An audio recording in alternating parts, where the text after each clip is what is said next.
નમસ્કાર, મારું નામ છે કુણાલ. તમે જોઈ રહ્યા છો રીતમ ન્યૂઝ. બાળકો માટે મોબાઈલનું વ્યસન હવે ખતરારૂપ બન્યું છે. સુરતની અંદર બે છોકરીઓના માતા પિતા દ્વારા મોબાઈલ ન વાપરવાનું કહેતા તેઓએ સુસાઇડ કરી લીધું છે.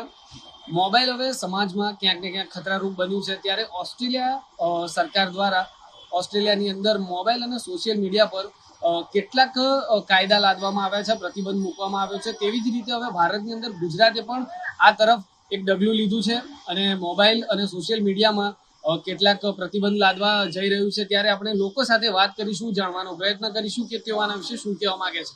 મોબાઈલનું વળગણ બાળકો માટે ખતરારૂપ કેમ છે અને સરકાર હવે આના પર પ્રતિબંધ લાવી રહી છે, શું કહેવા માંગો છો?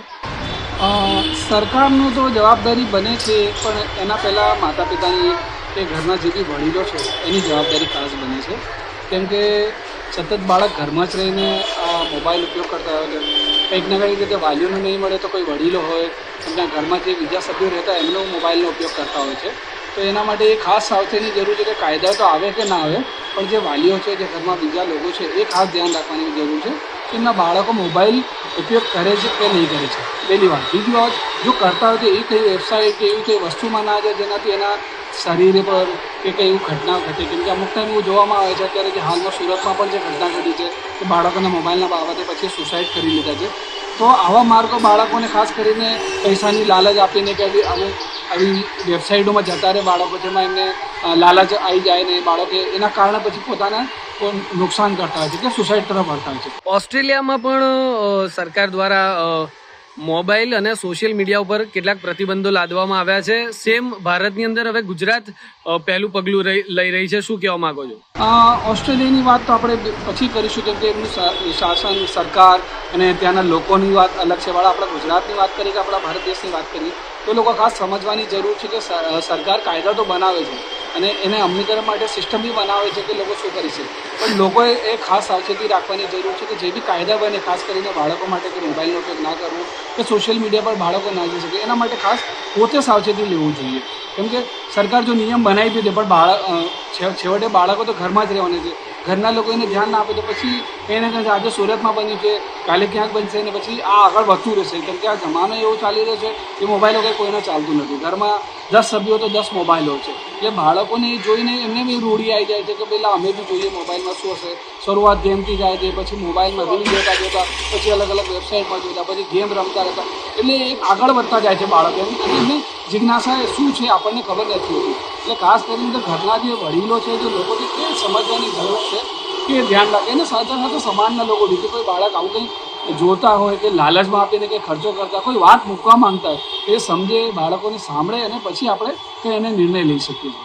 સુરતની અંદર બે છોકરીઓના માતા પિતાએ અને મોબાઈલ વાપરવાની ના પાડતા તેમણે સુસાઇડ કરી લીધું છે. શું કહેવા માંગો છો આના વિશે?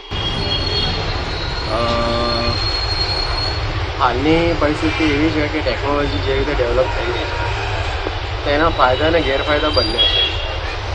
હા, પણ જો એને કેવી રીતે યુઝ કરવામાં આવે છે એ મહત્ત્વનું છે. કે જો આપણે એને ખરાબ રીતે યુઝ કરે છે તો એ હાનિકારક છે, પણ એ જ વસ્તુને લોકો સારી રીતે પણ યુઝ કરે છે, જેના થકી આપણી સુવિધાઓને સારી રીતે ડેવલપ કરી શકીએ છીએ અને માનસિક જે આપણી ડેવલપમેન્ટ જે છે એને પણ એક મદદરૂપ થાય છે. બાળકોમાં મોબાઈલના વધતા એડિક્શનને કઈ રીતે જુઓ છો?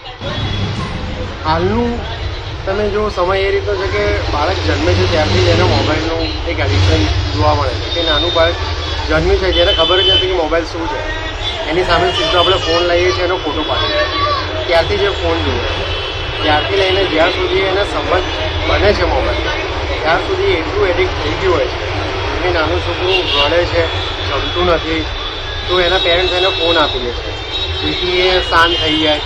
પણ પેરેન્ટ્સને એ પણ સમજવું જોઈએ કે જો અત્યારથી એ બાળકને મોબાઈલની જે બી ટેકનોલોજીની તમે એની આડઅસર બની રહી છે એ આપીશું તો એ એક વ્યસન બની જશે એના માટે, અને એ આગળ જતાં એ વધારે હાનિકારક થશે એની માનસિક સ્થિતિને. ઓસ્ટ્રેલિયાએ નિર્ણય લીધો કે 16 વર્ષ સુધીના બાળકો સોશિયલ મીડિયા હવે નહીં વાપરી શકે.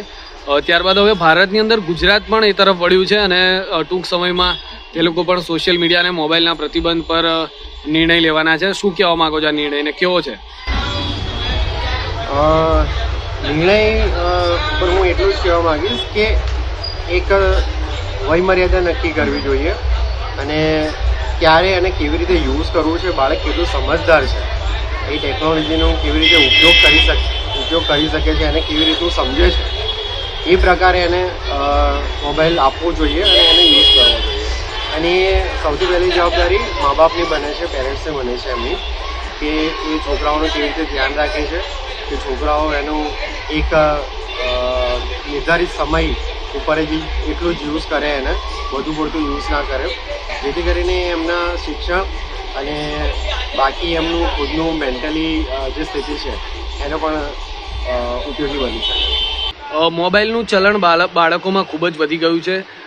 બાળકો વારંવાર મોબાઈલની માંગણી કરતા હોય છે, છતાં મા બાપ દ્વારા એમને શાંત કરાવવા માટે પછી મોબાઈલ આપી દેવામાં આવતો હોય છે.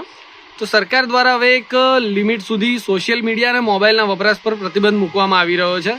શું કહેશો એના વિશે? ખરેખર તો બાળકો માટે મોબાઈલ ખૂબ જ હાનિકારક છે. કેમ કે એક તો બાળકો મોબાઈલમાં ઓનલાઈન ગેમિંગ બહુ રમતા શીખી ગયા. એ બહુ ખરાબ વસ્તુ છે. કેમ કે એમને ખબર નથી હોતી કે એમને શું કરી રહ્યા છે, અને એમાંથી ને એમાં એમને પૈસાનું એડિક્શન થવા લાગે છે. એ બહુ ગંભીર વસ્તુ છે. બીજું કે મોબાઈલનું એડિક્શન એવું છે ને કે મોબાઈલ વગર પછી ચાલતું જ નથી, તો ભણવામાં ધ્યાન નથી આપતા. તો એના સુરતની એક ઘટના બની છે જેની અંદર માતા પિતાએ બે બાળકીઓને મોબાઈલ વાપરવા ઉપર ના પાડી તો તે લોકોએ સુસાઇડ કરી લીધું છે. એના વિશે શું કહેશો?